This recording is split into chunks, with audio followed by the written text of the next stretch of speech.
What do Barack Obama and Neville Chamberlain have in common? And what is today's big lie? I'm Randall Terry. This is Voice of Resistance.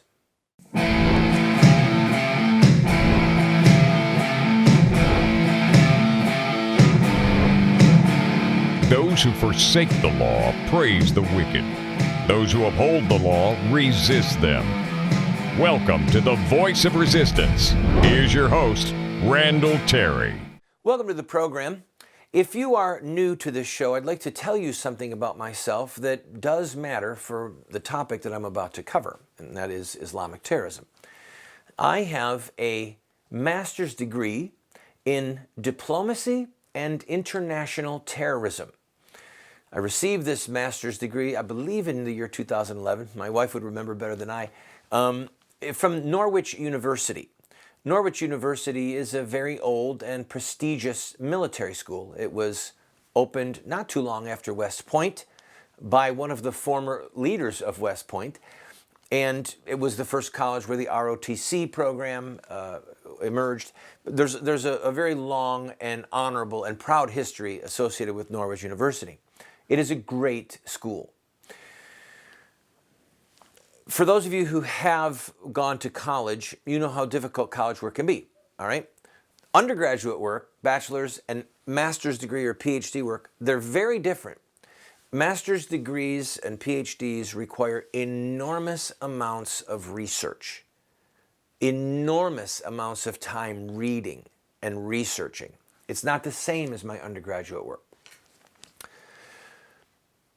I have spent hundreds and hundreds and hundreds of hours studying Islamic terrorism, studying the origins of Islamic terrorism, studying the direct link to Muhammad and the early caliphs.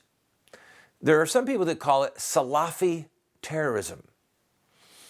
That is an Arabic word which means ancestors. Salaf would mean ancestors or the old. So when they talk about Salafi terrorism, that's kind of an intellectual, highbrow way of saying that these terrorists are trying to emulate the early history of Islam. I tell you that because I'm going to address today certain portions of Obama's recent speeches in which he said that we're not at war with Islam, etc. And I'm going to make some pretty hard and fast comparisons and some pretty hard and fast verdicts about Obama's folly. Because the words that President Obama is using are not based in history. They're not based in Islamic theology, and they are not based in the current situation that we face. So, to answer the question that I asked before the broadcast, I said, what do Neville Chamberlain and Barack Obama have in common? Well, they're both appeasers. For those of you who think, Neville Chamberlain, I know that name. Neville Chamberlain was the Prime Minister of England just before Winston Churchill. Neville Chamberlain met with Hitler in Munich in 1938 and came away assured by Hitler that England and Germany would have peace and that there would be no war. Winston Churchill had read Mein Kampf, Hitler's treatise on what he intended to do, and Winston Churchill said, now war is certain. Chamberlain felt that Hitler was somebody he could trust. Chamberlain felt that Hitler just wanted good commerce between the Germans and the English. Chamberlain felt that Adolf Hitler and the Germans just wanted to restore some of their honor and their ancient glory that had been lost at their defeat in World War I. All right? He had this analysis of Hitler, like Barack Obama has an analysis of certain Muslims. He had this analysis of Adolf Hitler that was simply wrong. It was naive. It was self-delusional, and it almost cost the British Empire their existence. It almost cost England their occupation by the Germans. The English and most of the free world have Winston Churchill's foresight and his wisdom and his valor to thank, and his leadership to credit for the fact that Hitler was stopped at the English Channel.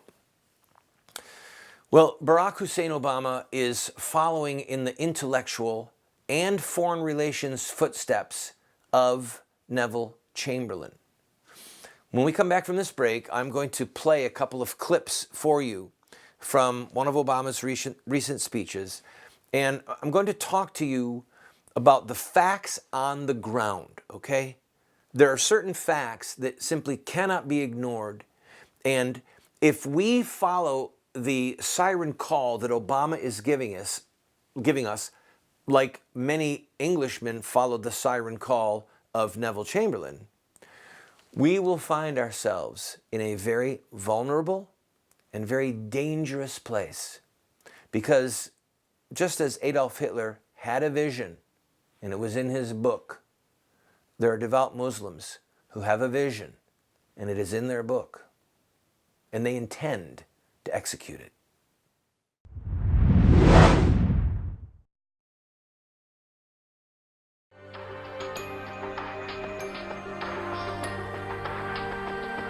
You have two choices. I mean, you can try to raise your children by design, or you will raise them by default. There are no perfect parents. We're going to get it wrong sometimes. If we have a plan, we've got a better chance of getting it right in the long run. There is something deep within the heart of every human being that longs for parental acceptance and approval. When does a boy become a man? Get a group of guys around and ask them that question. I don't think there's a certain age. Some men stay boys their whole life. I would say, 16, 18 years old. Wow, that's a good question. When they get bar mitzvah. Well, I think when he has a child. So I just became at 56, 56 years old. Without the power of the Holy Spirit changing us and giving us power over our sin, we can't hope to be the dads that our kids need us to be.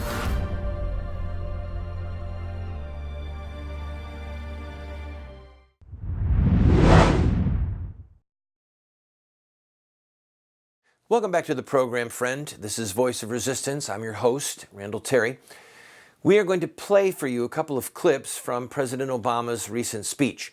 For those of you who need it summed up, President Obama has doubled down, as they say, to insist that Islam does not embrace or in any way condone violence. That it is that certain religious zealots have hijacked Islam, true Islam, and are giving it a bad name.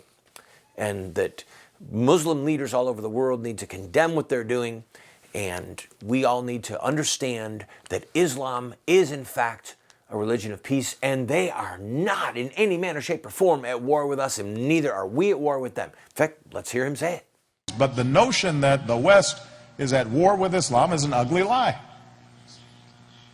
And all of us, regardless of our faith, have a responsibility to reject it.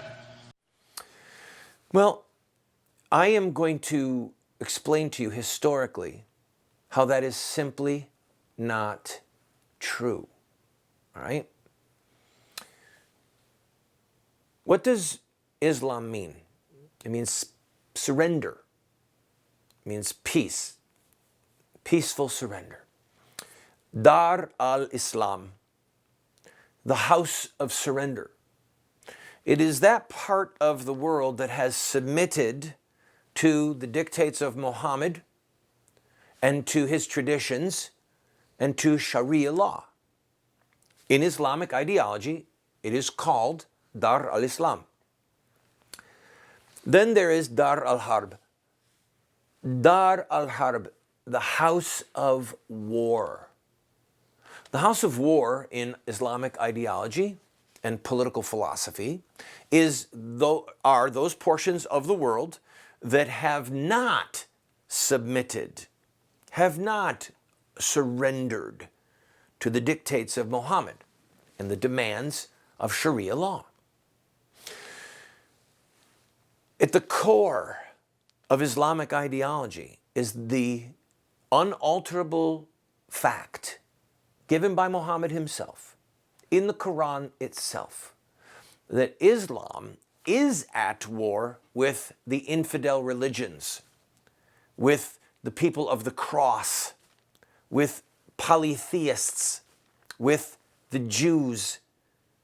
From the first generation, beginning with Muhammad himself, he declared war on every other religion and every other law code. You have to understand this, that Islam is not simply a personal belief. The shahada of Islam, that it means the profession of faith, is this, and I quote, "There is no God but Allah, and Muhammad is his messenger," or "and Muhammad is his apostle." If someone makes that simple declaration, there is no God but God, and Muhammad is his messenger. If they make that declaration in the presence of another Muslim, they're a Muslim. There's no baptism, there are no other rites. That makes them a Muslim. Then there are other things that they're supposed to do if they're good Muslims, the prayers, the poor tax, they're supposed to make a trip to Mecca, they're supposed to, if they can afford it, they're supposed to keep Ramadan. So it's a way of life. But it's not simply an I believe, it's I obey, I submit, I surrender. Islam, I surrender. And part of that surrender demands obedience to Sharia law. And Sharia law, if you want it in real simple terms, okay, it is the accumulated words and deeds of Muhammad regarding things that he said, things that he did that are recorded in the hadith or the sunnah. They're called, you'll hear the words hadith or sunnah or tradition or the traditions of the prophet. Now, it's really, there's a reason why this is so critical. President Obama, of course, did not mention Muhammad by name in the speech that I just read the transcript because he can't. It's such a ridiculous lie. What the president said is so ridiculous that we are not at war with Islam. Islam has declared war on us from the mouth of Muhammad himself, from their most holy writings, from their most sacred histories, from the words of Muhammad that he wrote to the Coptic Christians. Submit to Islam or you are responsible for the disaster that will befall you. This is their history. This is their glorious history. So this narrative that Mr. Obama is trying to give us about Islam being a religion of peace and that these men are not religious leaders, they never said they were religious leaders. They said that they were devoted followers of Allah, of Islam, and that they are trying to emulate, to replicate the narrative of Muhammad's life. That's what's going on. So the big lie is not that we are at war with Islam or Islam is at war with us. The big lie is that we're not. Adolf Hitler repeatedly said, we don't want war. When they took the Rhineland, they said, oh, we've got enough space. When they took Austria, they said, oh, everything is fine. We don't want any more real estate. We don't want any more geography. We just needed Lebensraum, living room, breathing space. And when they took the Sudetenland, I always mispronounce it, the northern part of Czechoslovakia, he said, we're done. We have no more claims on anyone. And then he took the rest of Czechoslovakia. And then he invaded Poland. And then the folly of Neville Chamberlain to believe this ridiculous idea that he could trust Hitler, that Hitler was a man of peace. The ridiculous folly of Neville Chamberlain to tell people Hitler is an honorable man, we can trust him, we can work this out. Like, it became so evident. And Obama is going down this same path. He is promoting a lie and telling us that the lie is that if we're worried about Islam being a religion of war or bloodshed, that's a lie and we have a responsibility to reject it. No, Mr. Obama, no, you've got it wrong. You poor, misguided soul, or you deceitful liar. Which is it? I don't know. Haven't figured it out yet. I'll be back with another video clip.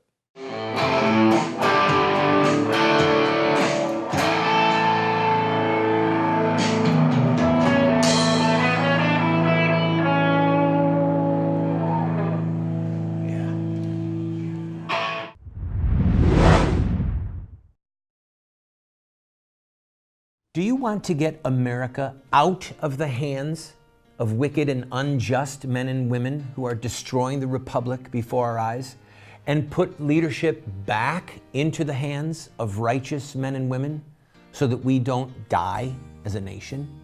Well, you're talking about social revolution, and there are rules in social revolution. We can look at the victorious social revolutions of the past, such as the end of slavery, the end of child labor, women's voting rights, the end of segregation, and so much more, and learn from their victories. Look at their actions, their images, their rhetoric, their sacrifices, and their final fruit. We will send you this series that originally cost $129, 7 books for students, 1 teacher's guide, if you'll give a gift of any size and just pay for shipping and handling. Take advantage of it today.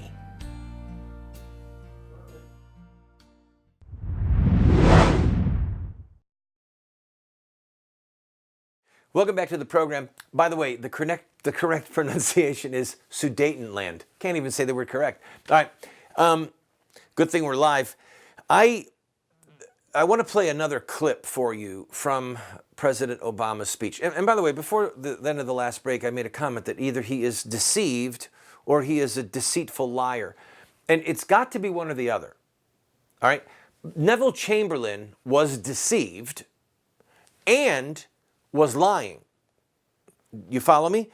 I don't think that Neville Chamberlain was deliberately lying, but he was lying. He was deceiving the English people because he was echoing the deceit of Adolf Hitler.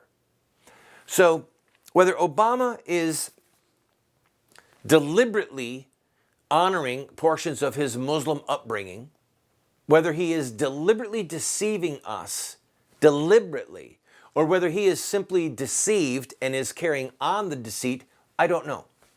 Maybe it will come out over time. But none are as blind as the willfully blind. You cannot remain that ignorant that long without some level of malice. And I'm going to point and I'm going to show you the malice and the deliberate ignorance by playing this clip. Watch this. And governments have a role to play. At minimum, as a basic first step, countries have a responsibility to cut off funding that fuels hatred and corrupts young minds and endangers us all. All right, now just step back and think with me who some of our allies in the war on terror are. Saudi Arabia, Pakistan. And just stop with those two. Saudi Arabia and Pakistan. 2 of the most oppressive regimes on the face of the earth. A few years ago, I don't know what the current status Amnesty International gives it, but Amnesty International, it was either them or persecution.com, put Saudi Arabia at the top of the list, number 1 for human rights violations, number 1 in the whole world.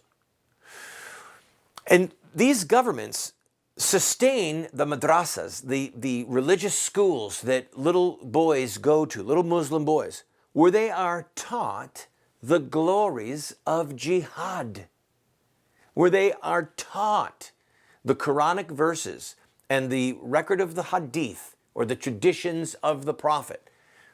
They're taught those, and that they want to grow up, that they should want to grow up to become jihadists themselves.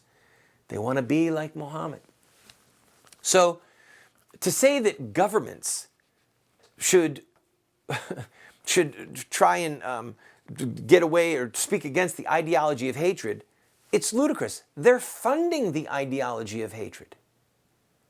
They're promoting the ideology of hatred. And furthermore, look at the constitutions. You can go and you can look at the constitutions of Saudi Arabia, Pakistan, Egypt, others, and they will say in the constitutions of those countries that their laws and their freedom of religion and their freedom of speech all must fit in the traditions of the prophet and Sharia law. That's why you cannot publicly say in those countries that Muhammad was a false prophet and that Jesus Christ is the Son of God. If you say that, you're going to be imprisoned and you might be killed. One other thing. When the cartoon crisis first broke out a few years ago, let me take a break and I want to show you, using one more example, how the very fiber of Islam is at war with us.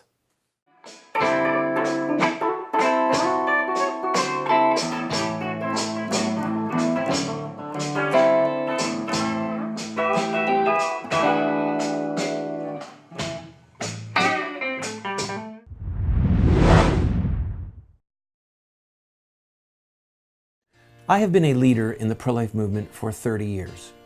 And sadly, we have not prevailed in our goal to make it a criminal act to kill an unborn baby. There's reasons why we have failed.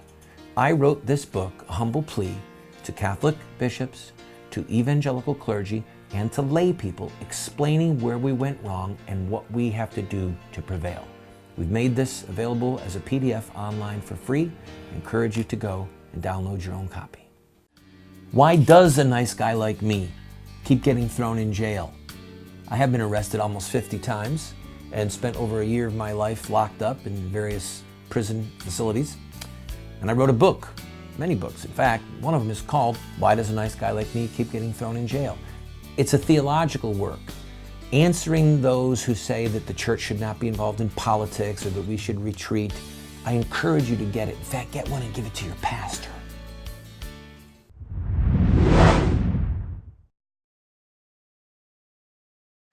If you'll think back with me to the first cartoon crisis, not the one that involved the murders at the Charlie Hebdo magazine, but a few years ago, the Danish cartoons, think back, think of the footage. Hundreds of thousands of Muslims all over the world crying, baying for the blood of those cartoonists. All right? This was not some little minority of people who hijacked the peaceful religion of Islam. These were hundreds of thousands of Muslims who know what Sharia law says, that if you insult the Prophet Muhammad, you must die. That is part of Sharia law, and it originated with Muhammad himself. Go to our website and look at one of my papers, How Do the Words and Deeds of Muslim Terrorists Emulate the Words and Deeds of Muhammad? Find it, read it. In there, I pull from their sacred histories the record of Muhammad ordering the murder of people who mocked him. That's why it's a part of Sharia law. It's not even in the Quran. It's in the Hadith, the Sunnah, the traditions of the Prophet. President Obama is playing the fool. He is playing the role of Neville Chamberlain. And you and I must not fall prey to such deceit. And shame on the New York Times and the Washington Post and other news outlets, NBC, etc., for not simply doing a little research, just a little research. Talk to people like me who have a master's degree in international terrorism, who've spent hundreds of hours studying this phenomenon. And you will understand that Islam is not a religion of peace, that it has declared war on us from the beginning. All right, let me just finish by saying this. Muhammad, Abu Bakr, Umar, Uthman, Ali, his first four successors as the leaders, as the dictators of Islam, they would laugh to scorn the words of Obama. Laugh to scorn the idea that Islam was not at war. They would laugh to scorn. Muhammad said, Allah has put a sword in my hand to ensure that no one but He is worshipped. They would laugh to scorn. The problem is it's not funny because President Obama is playing into the hands of killers.